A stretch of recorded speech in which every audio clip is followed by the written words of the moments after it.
Good morning, good afternoon, good evening, wherever you are in the world. Welcome to Baylor Worldwide Television, and once again we have world-class trainer with us, Abel Sanchez. Abel, your favorite media man is back. How are you? I'm doing well. We finally got to New York. We're getting prepared now to do fight week, so everything's on schedule. Looking forward to March 18th.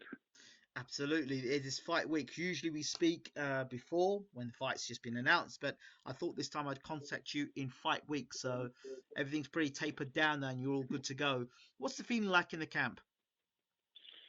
You know, it went very well. Fortunately, I have a guy that's very professional that comes into camp on weight, as evident in his 30-day weigh-in and his 7-day weigh-in.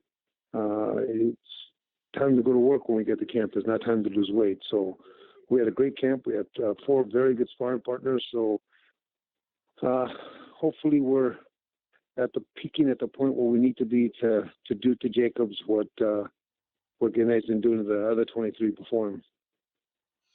Okay, this is it, because before I've always had I don't call it a slight dig, but maybe I've always had something to say about the opposition that Gennadi's fought. But this fight with Danny Jacobs, legitimate middleweight, proven world champion that can punch, it's a good fight. So this is the first fight that I would say is a real dangerous fight for Gennady Golovkin. Your thoughts? Well, I would hope that after the fight's over and Golovkin does the same thing to Jacobs he's been doing to everybody else, you'll remember what you said. I know we go back and forth and we disagree on some things, but that's how the boxing world's supposed to be. Yes. But after he knocks him out and after he destroys him like he's been doing to everybody else, you will give him the props that I've been saying they need to give him.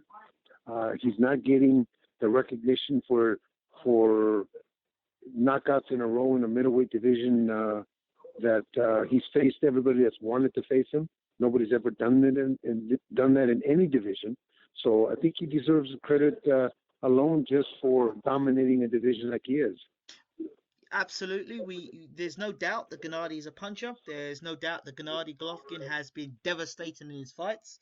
But the one question mark, what people will say, is his resume. It still looks rather. It's not top elite yet. But he's making the move now to fight Jacobs. You know, can I interject a little bit there? And I don't know if I've ever said this to you before or questioned this before, but okay. In the whole time that you've been watching boxing, and the whole time that you've read about boxing or studied boxing, has there ever been in any division somebody to dominate a division like Golovkin is dominating his?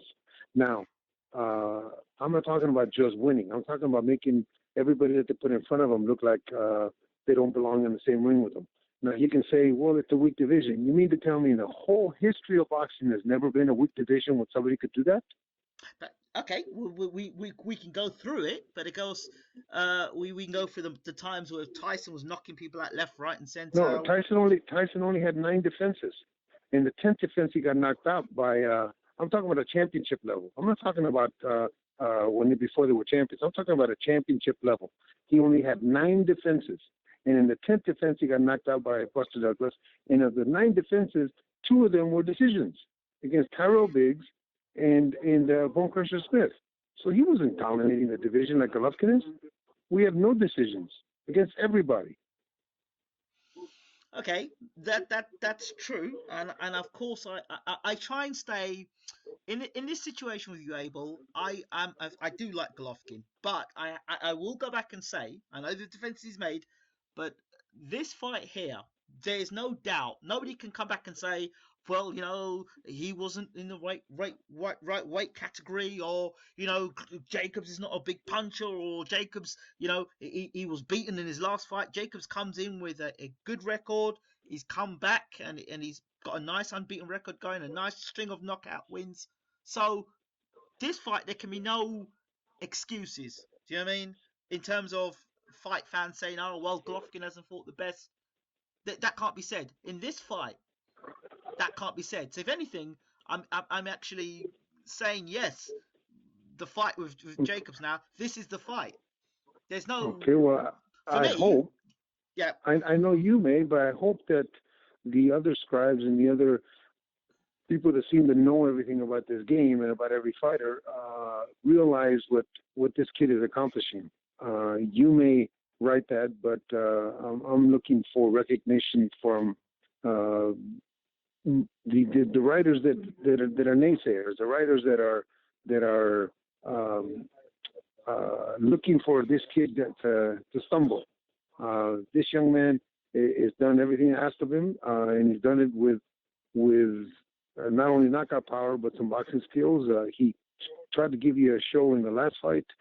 Didn't fight his regular fight, but you're right. Danny Jacobs does present the next best thing to Golovkin. But then again, so was Matthew Macklin, so was Monroe, so was Lemieux, so was Stevens. I know you mentioned those guys, but I don't. I can't. I can't actually agree with you, Abel. That when you talk about those guys didn't come. Okay, well, Macklin didn't come in with a string of wins and was a world champion because Macklin wasn't a world champion. Who else are we talking about now? Gil Lemieux. Gil wasn't a puncher. Lemieux was a world champion. Gil wasn't a puncher. I mean, you got a guy who's Gil. No. But Gil was a guy that was a world champion. Not all world champions are punchers. No, okay. Not all world champions are punchers. But Agreed. Gil was a champion. He beat Sturm. He beat who else? Who else did he get robbed against? But he also got beat by Darren Barker, and then Barker got chinned in a couple by Sturm. I mean, you know, we could go down that route. But this guy in Jacobs has got a good run behind him. Okay, good. I'm glad you are recognizing that. I'm building that way, right? So if Gennady is what is advertised, then I'll be the first one to get on this phone back to you and say, Abel, wow. Call me on Sunday on the 19th, okay? I'll definitely be the first to say, wow, Abel, because we want. Listen, boxing wants another superstar, okay? It's itching for another superstar. Yes. So yes. This is it. There's no more. Oh, you know, he's not fighting that. None of that can be said because the question marks started coming out even further with the Kell Brook fight. Because here's somebody who's come up 2 weight divisions, all right, and you know, caught Gennady with some good shots. Yes, we know Gennady won the fight, but he didn't. In my mind, when I thought about Gennady Golovkin fighting Brook, I thought he would absolutely poleaxe Brook and knock him out cold and all the rest of it. Brook stayed up. You're talking about a welterweight champion who is the best welterweight in the world. Was going to be faster than Golovkin. Has destroyed his opposition also. So we knew we were going up against a very good fighter, albeit that he was a little bit 2 divisions below. But then again, Ray Leonard was 2 divisions below when he fought Marvin Hagler and beat him. I know we had this discussion before, but we know that Kell Brook is no Ray Leonard. When he knocks out Errol Spence in his next fight, you'll believe more in Kell Brook. But I hope that when Golovkin does to Jacobs what he's supposed to do or what he's going to do, we don't still have questions. No, not every fighter is perfect. Every fighter is going to get hit. That's the boxing game. Who's the best fighter in the world, pound for pound right now? Floyd Mayweather, if he comes back. But yet he fights Shane Mosley with 4 or 5 losses on Shane's record. 40-year-old man rocks him in the second round and makes him do a dance. Did you see Golovkin do a dance in the fight with Kell Brook? No. No, not against Kell Brook. No. But Floyd did. He did, but Mosey against a 40-year-old lightweight. But you know as much as I do. I mean, a lightweight, but then Floyd did start his career at a low weight anyway. But anyway, and Mosey is a puncher. Is he not a puncher? Are you going to tell me that Mosey's not a world-class puncher? Who, Shane Mosley? Yeah. Not in the vein of, say, Lemieux, who knocked out Stevens yesterday. Not in the vein of Stevens, we can talk about, a lot of guys. Okay. Yeah. Now you've led me to this fight. Now, that fight last night, significantly, Lemieux looked like he was closer to a super middleweight or light heavyweight. Yes, you're absolutely right. So those 2 guys shouldn't have been in the same ring together. the size between the two guys. Well, no, wait a minute. Curtis Stevens made his name Yeah. his name at 168. Okay. Well, you tell me. Last night, when you looked at that fight, did he look like a 168-pound fighter compared to No, what Lemieux looked like? no, because they hybrid it so much. I mean, the other kid was 177 pounds and Curtis was 170, but Curtis Stevens' biggest success was at 168. He did, but for that fight, he wasn't 168, That's the was he? chin. That's the chin checkers. Don't you? Do you ever follow those guys? The chin checkers. He was a big star early in his career at Yes. 168. That was his weight. That he dropped down to fight Golovkin at 160. Yeah. That was the only fight that really. This one in the Lemieux fight that he fought at 160, but his weight was really at 168. That was where he made his bones. Well, the one thing also I will give Golovkin some credit for, which I do want you to hear this. Last night I said, people said to me, "Oh yes, Lemieux looked great last night. If that Lemieux had fought Gennady Golovkin, that Lemieux could definitely give Golovkin problems." I said, "Whoa, hold on a second, hold on 1 second. You're comparing Curtis Stevens to Gennady Golovkin. Gennady Golovkin used a jab on Lemieux, and he backed him up. And when he put Lemieux on the back foot, he made him ineffective. So you remember that fight, and he was, Well, I said he's not. David Lemieux made a good point at the end of the fight, and that's where I think the writers need to understand what he's saying. David Lemieux says that he won a fight. He named a bunch of names, and then he said the Kingpin Golovkin. He understands who this is. After that great knockout last night, no, he didn't fight Golovkin last night, but after that great knockout, he's still saying who the Kingpin is. It just the fighters are giving him the credit, and the fighters are giving him the credit by not facing him also. But since everybody else has questions, but the fighters know. That's why they're not facing him. That's why they won't sign a contract. So why do you think Why do you think, on your honest opinion, not as his trainer, but just as a third person, why do you think people are still asking these questions? Say it again. Why they what? Why do you think people are still asking these questions, Abel?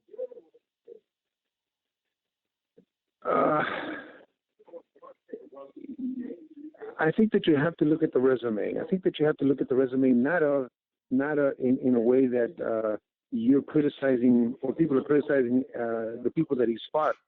You have to look at what they've done. That this young man, stands head and shoulders above everybody else. That's not his fault. That's just the kind of fighter he is. When Valero was knocking 28 people out in a row, it may not have been the first round, it may not have been decisive, but he's still knocking out 28 people in a row. It was just, he was that much better than everybody he was fighting. This young man is doing this basically the same thing, but everybody's questioning who he's fighting. Look at the records of the guys that he's fighting. If Golovkin wasn't in the picture, all those guys would be good fighters. All those guys would be champions. You mean to tell me Curtis and Lemieux wouldn't still be champion, or Lemieux wouldn't still be champion, Keo wouldn't still be champion? But because Golovkin is there, and that's why a lot of guys won't move up in weight, won't face him. But I bet you if Golovkin moved up to 168, there'd be a lot of 160-pounders that were willing to fight for the middleweight title. As long as Golovkin's not there. There's one man that's moved up. I think Jermaine Charlo's moved up. Jamal Charlo still has to fight at middleweight to see if middleweight is his weight. He still has to move up the rankings. There's a lot of other guys that have been struggling at 160 and making good fights and winning, and that have to have the opportunity before Jamal Charlo. He's got to earn it. Just like when he was a junior middleweight, he earned it to be a junior middleweight champion. I'm not saying he won't, but he's got to fight a couple fights against Lemieux or Stevens, Julian. I'm sorry, not Julian. Toronto Johnson. Those kind of guys to be able to get up to that point. But once he does, of course, if there's enough call for that fight, of course that fight's going to be made. If he gets up to number one, Golovkin has never ducked a mandatory, no matter who it was. But it's not up to him to rank the fighters. It's up to the organizations that they don't end up being successful against him. That's not Golovkin's fault. The organization ranks him. Golovkin doesn't.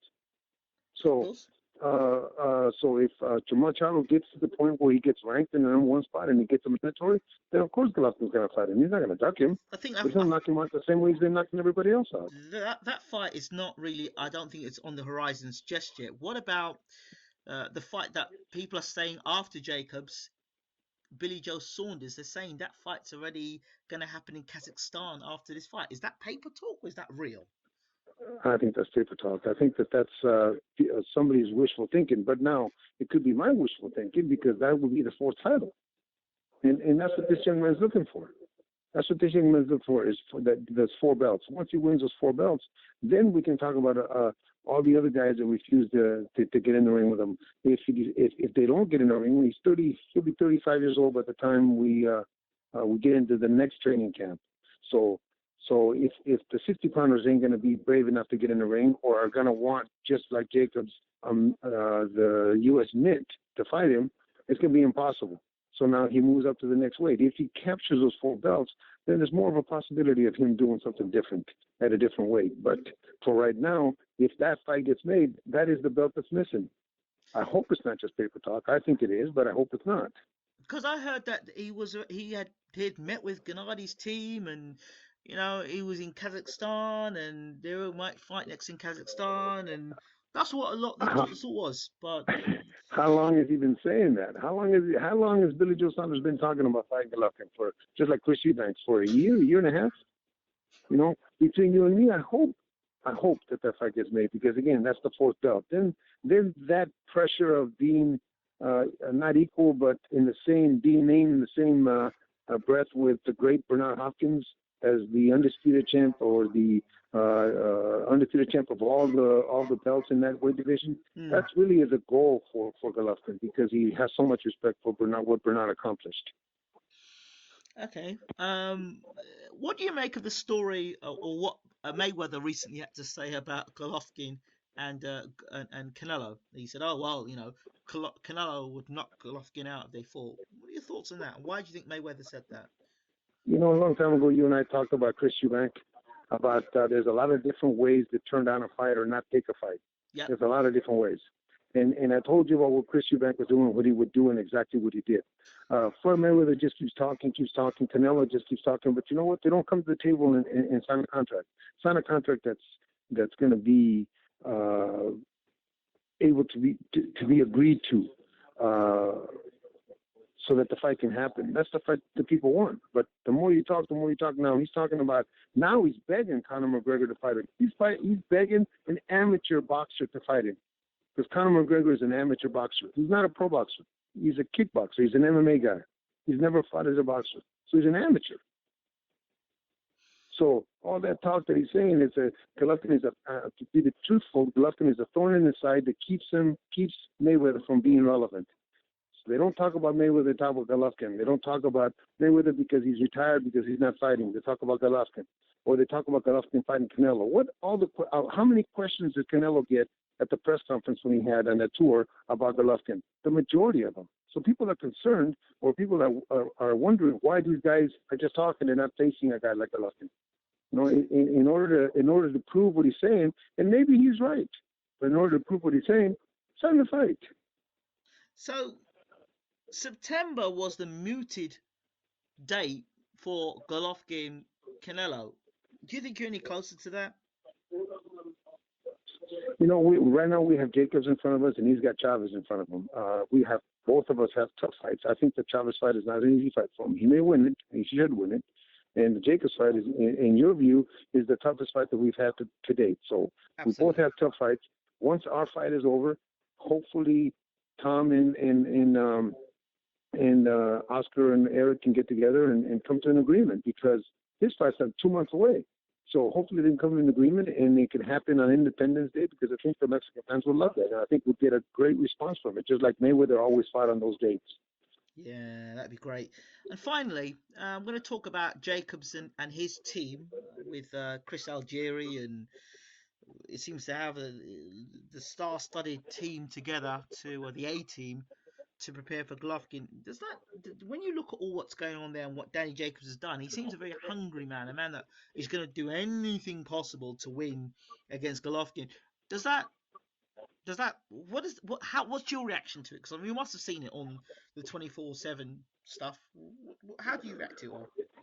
The reaction is that I hope that he does whatever is necessary in his mind to be able to be prepared for Golovkin. But in thinking about it, it's kind of feather in our cap that we were able to do it with just such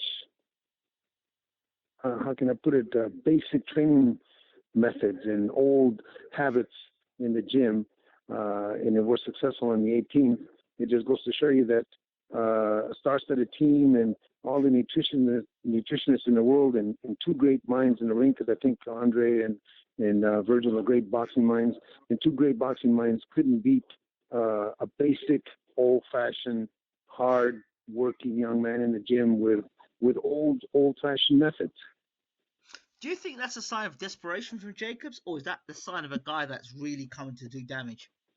No, to me, that's a sign of a guy that's taking advantage of what he thinks is technology at its best, and you can't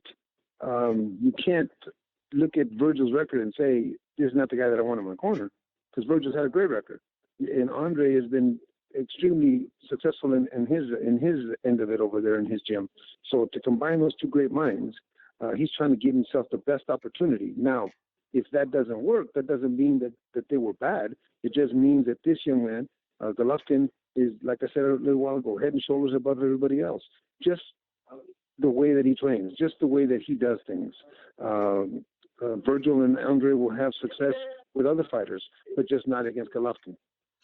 They're banking, I'm sure, on the Kell Brook fight. They're thinking, well, you know what? If he stands in front of me and sticks his chin out, and I pop him, he'll be different. You know what, Ingram? I hope that that's the case, and if that's the case, then this young man Golovkin, because it wasn't my plan. I'll be upfront and say that it wasn't my plan for him to do that and fight that kind of fight. But if that's what they're banking on, this young man Golovkin is going to be a very, very smart young man, because he did that on purpose himself. Had nothing to do with me. So if that's the case, and Jacobs comes at him like that, then I think Jacobs is going to sleep. Wow. So I know you said before about the whole Gennady lets fighters hit him. I know that's something that HBO said, and you said it was a load of rubbish. So you obviously will be saying to him this fight, listen, keep your chin down and box. But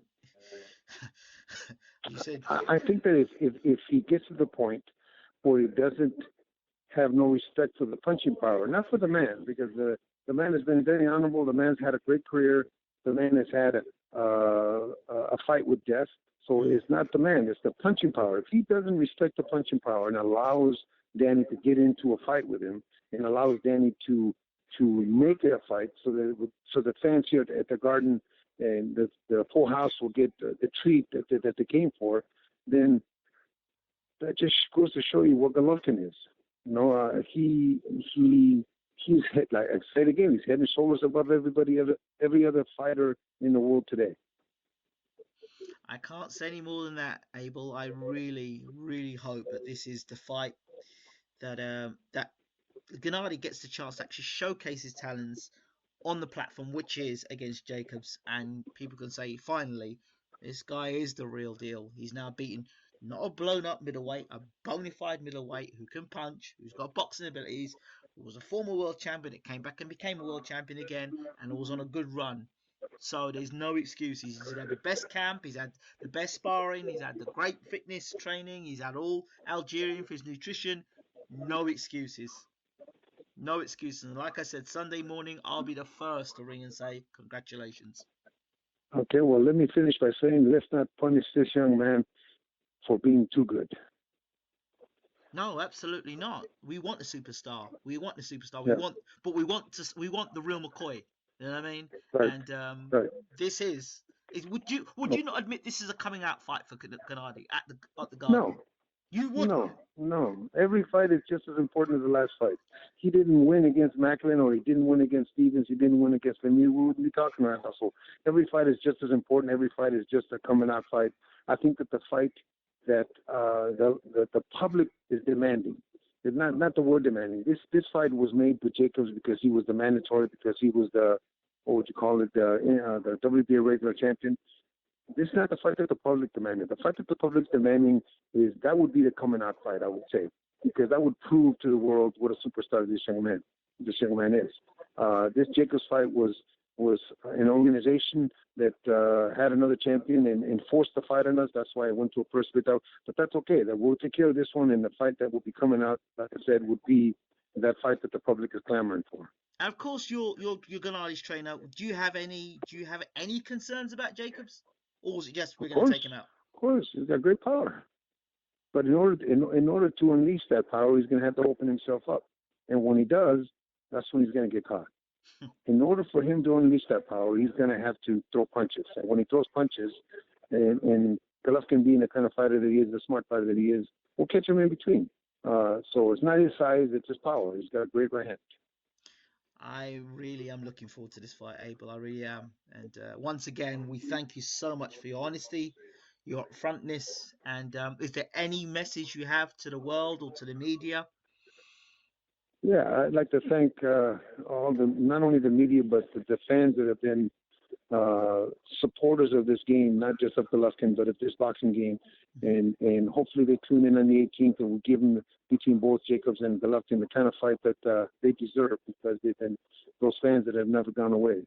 And for the new fans that are coming up, this is the kind of fight that need to be made so that the public enjoys, as was the fight last night with Curtis and with Lemieux that went at each other.